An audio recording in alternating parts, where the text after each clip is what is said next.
Defensores del nombre de Jesús. Nos llama sus hijos amados, extiende su mano, profundo y ancho es su amor y nos cubre. La diestra de Dios. Mateo capítulo 26, verso 64, Jesús le dijo: tú lo has dicho, y además os digo, que desde ahora veréis al Hijo del Hombre sentado a la diestra del poder de Dios y viniendo en las nubes del cielo.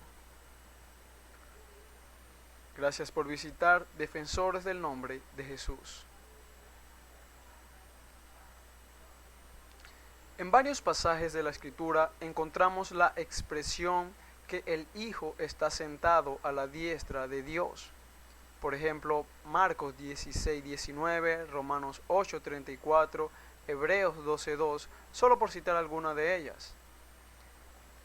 Basados en este término de la diestra de Dios, suele ser usado con mucha frecuencia para hacer una distinción de personas en Dios, o con el hecho de querer mostrar que Jesús no es el mismo Dios Padre, ya que al estar sentado a la derecha literal del Padre, muestra que se tratan de dos seres distintos.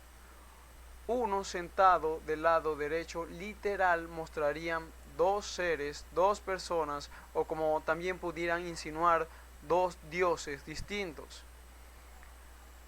Ahora, veamos un par de versículos con el cual se generarían una serie de interrogantes. Analicemos lo siguiente.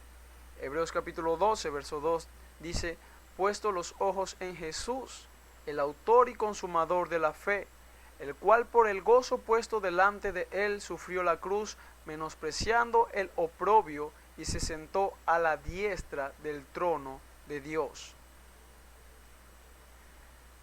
El verso leído anteriormente nos dice que debemos colocar nuestra mirada en Jesús, ya que Él es el autor y consumador de la fe. Nuestra fe debe estar única y exclusivamente en Él. Poco más adelante dice que Jesús se sentó a la diestra del trono de Dios.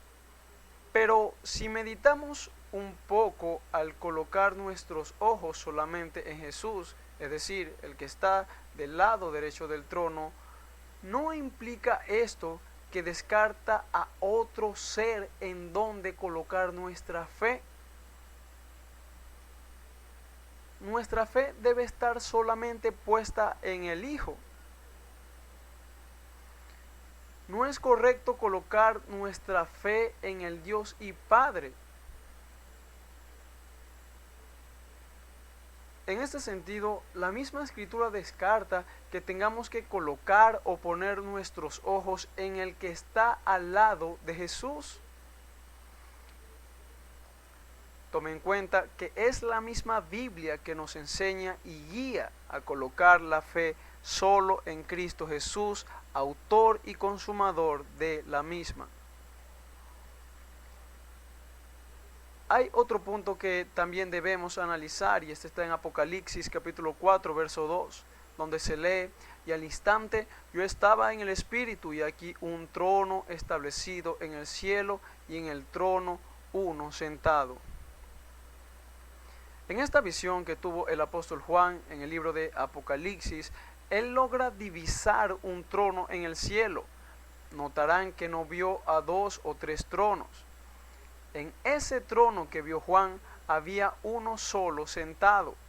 Lo tremendo e impactante es que quien está sentado en ese trono establecido en el cielo es nada más y nada menos que nuestro Señor Jesús.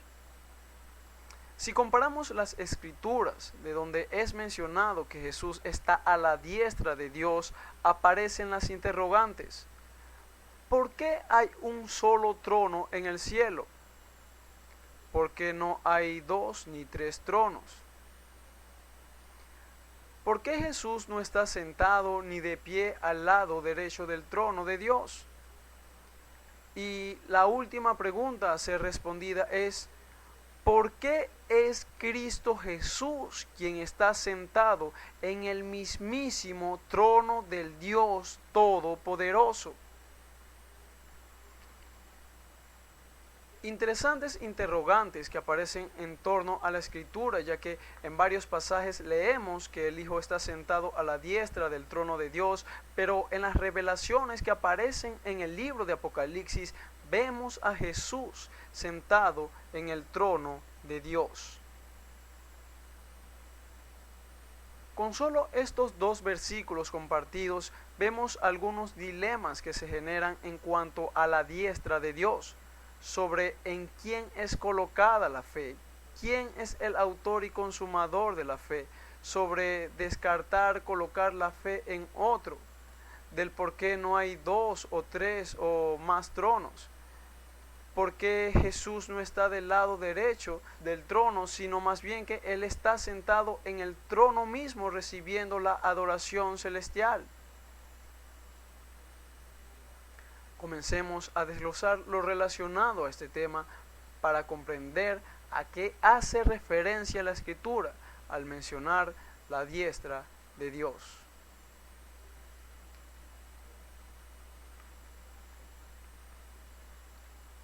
Lo primero que debemos tomar en cuenta es que Dios es espíritu. Esto podemos encontrarlo en el Evangelio de Juan, el capítulo 4, verso 24, donde literalmente se lee: Dios es espíritu. Como es bien sabido, un espíritu es un ser incorpóreo e invisible, no posee cuerpo y por ende carece de pies, manos, ojos, etc. El mismo Señor Jesús nos da una referencia acerca de esto en el Evangelio según Lucas, en el capítulo 24, verso 39, donde el Maestro enseña que un espíritu no posee ni carne ni huesos. La Biblia es un libro que usa mucha simbología e incluso términos poéticos. En numerosos pasajes podemos encontrar expresiones antropomórficas que son usadas para referirse a Dios. Cuando se usa el término antropomórfico, hace referencias a una manera de personificación otorgando características humanas. Es por ello que podemos encontrar en la Escritura mencionar el dedo de Dios, por ejemplo, Éxodo 8:19, la mano de Dios, Job 19:21, los ojos de Dios, Deuteronomio 11:12, los oídos de Dios, Salmo 130, verso 2, la boca de Dios, Deuteronomio 8:3, el brazo de Dios, Éxodo 6:6, los pies de Dios, Isaías 66:1, el corazón de Dios, Génesis 6:6, entre otros. Con esto podemos notar claramente la simbología, habiendo comprendido que Dios es espíritu. La palabra griega que es traducida como espíritu es la palabra neuma y significa hálito, soplo, viento. Como se dijo antes, es algo incorpóreo, por lo cual deja en evidencia que no posee una diestra física. Por citar un ejemplo que en un estudio anterior habíamos señalado sobre el corazón de Dios mencionado en Génesis 6:6, que dice la Escritura que a Dios le dolió en su corazón haber hecho hombre en la tierra. De ninguna manera se puede llegar a pensar que habla de un corazón literal, un órgano impulsando la sangre por el cuerpo de Dios. Recuerde, Dios es espíritu y no tiene ni carne ni sangre. Aquí podemos ver que habla acerca de los sentimientos de nuestro Dios, pero apelando a una expresión poética y simbólica. Entonces, aquellas expresiones mencionadas con relación a Dios acerca de sus manos, ojos, pies, corazón, diestra, son simbólicas, aunque evidentemente tienen su propio significado. Y es más, no siempre se emplean partes del cuerpo humano para hacer una descripción de Dios. Por ejemplo, en Ruth capítulo 2, verso 12 dice: Jehová recompense tu obra y tu remuneración sea cumplida de parte de Jehová, Dios de Israel, bajo cuyas alas has venido a refugiarte. Nota algo extraño en este versículo, hermano o amigo que me escucha. Para corroborar aún más esto, leamos Salmos 91:4, que dice: con sus plumas te cubrirá y debajo de sus alas estarás seguro. En ambos casos menciona como si Dios tuviese plumas y alas.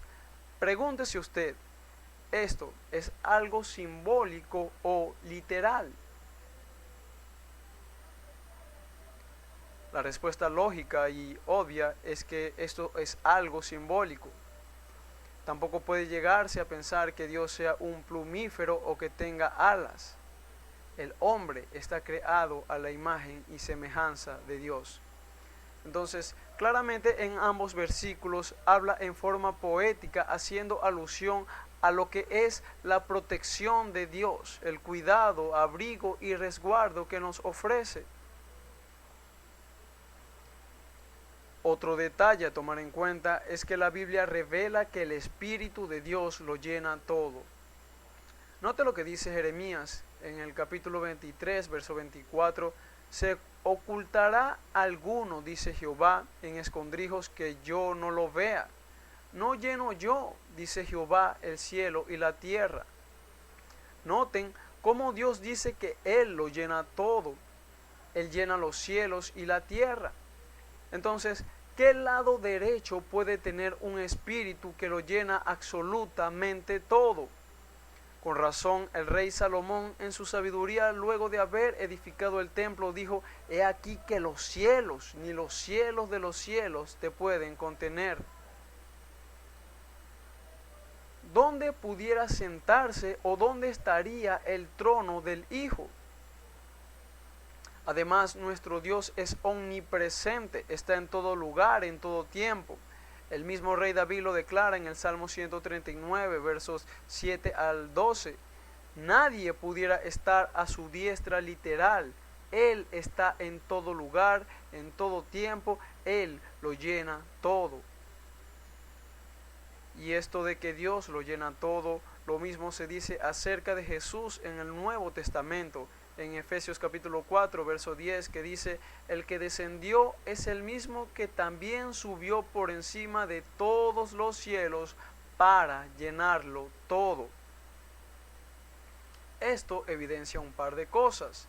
La primera es que si Dios lo llena todo, no puede haber alguien a su lado derecho que también lo llene todo. ¿Dónde está la diestra del omnipresente que lo llena todo? Y el otro punto es que cuando se lee que Dios lo llena todo en el Antiguo Testamento y en el Nuevo Testamento dice lo mismo refiriéndose a Jesús, muestra que Jesús es el mismo Jehová del Antiguo Testamento. Recuerde que no hay quien se le compare, se le asemeje o iguale al Dios Todopoderoso. Volviendo a lo que es el ser de Dios, a sabiendas que es espíritu, esto implica que una de sus características es que es invisible. Y esto no solo basado en el concepto original de la palabra espíritu, sino también por lo que explica la Biblia. Notemos los siguientes versículos. Colosenses 1:15 dice: Él es la imagen del Dios invisible. 1 Timoteo 1:17: por tanto, al Rey de los siglos, inmortal, invisible, al único y sabio Dios, sea honor y gloria por los siglos de los siglos. Amén. Y Hebreos 11:27: por la fe dejó a Egipto, no temiendo la ira del rey, porque se sostuvo como viendo al invisible. Siendo Dios invisible, nadie pudiera ver o identificar cuál sería su lado derecho o izquierdo.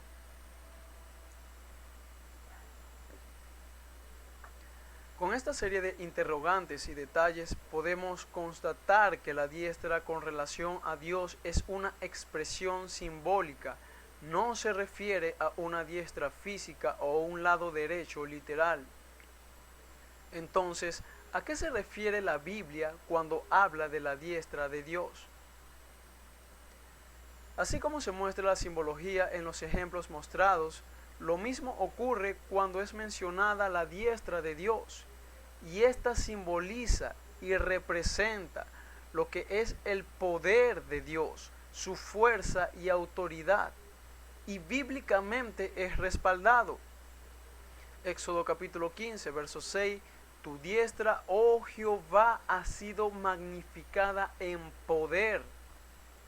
Tu diestra, oh Jehová, ha quebrantado al enemigo. Noten cómo la Escritura dice que la diestra de Dios ha sido magnificada ¿en qué?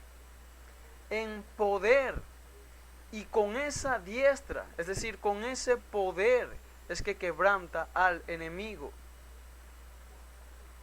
Entendiendo que la diestra refleja lo que es el poder de Dios, podemos entender el por qué cuando la Escritura dice que el Hijo está a la diestra de Dios, no lo vemos como tal o sentado o de pie a la derecha literal de un trono, nada de eso, sino que el Hijo está sentado en el poder de Dios, en la autoridad de Dios. Con esto podemos entender y tener respuesta del por qué debe colocarse la fe solo en Jesús y del por qué Jesús es quien se encuentra sentado en el trono, porque Jesús, en su condición de Hijo, se encuentra sentado en el poder y en la autoridad del trono de Dios. Es por ello que nos encontramos en esta dispensación de la gracia.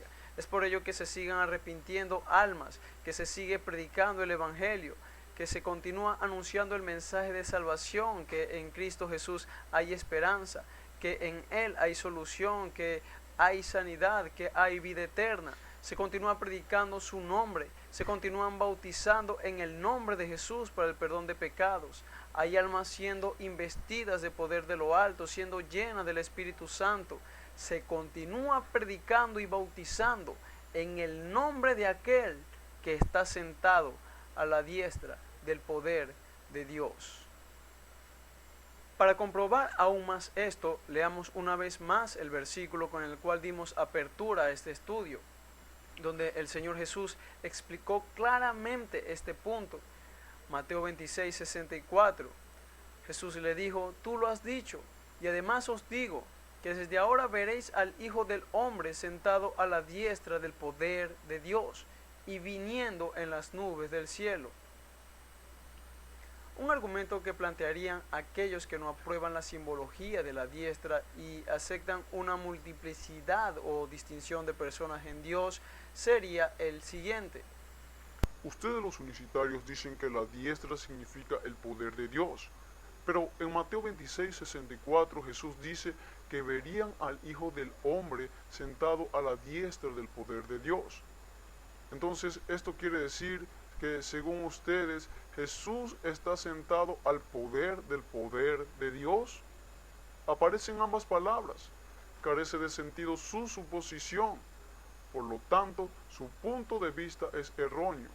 La diestra es literal, representa el lado corporal de Dios y no simboliza para nada el poder de Dios, lo que da a entender que su concepto es falso en su totalidad.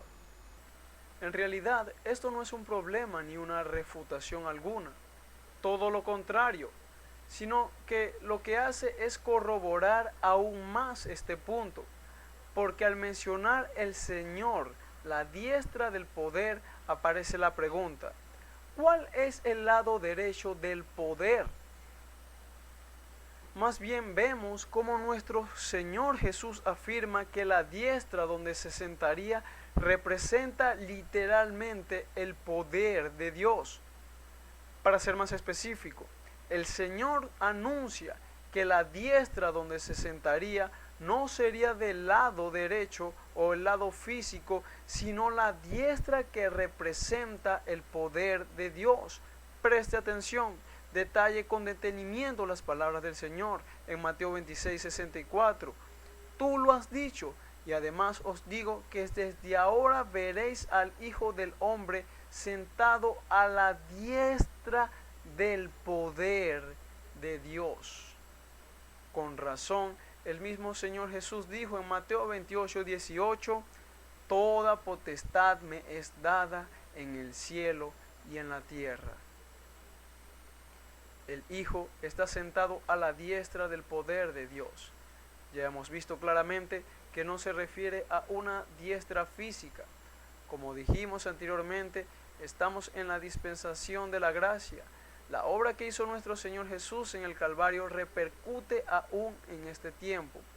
Por eso aún se sigue anunciando este mensaje y muchas almas han llegado al camino de nuestro Dios y siguen arrepintiéndose y conociendo que Jesús es el nombre del único Dios y que es el único que puede darnos salvación, porque es Jesús el que está sentado a la diestra del poder de Dios.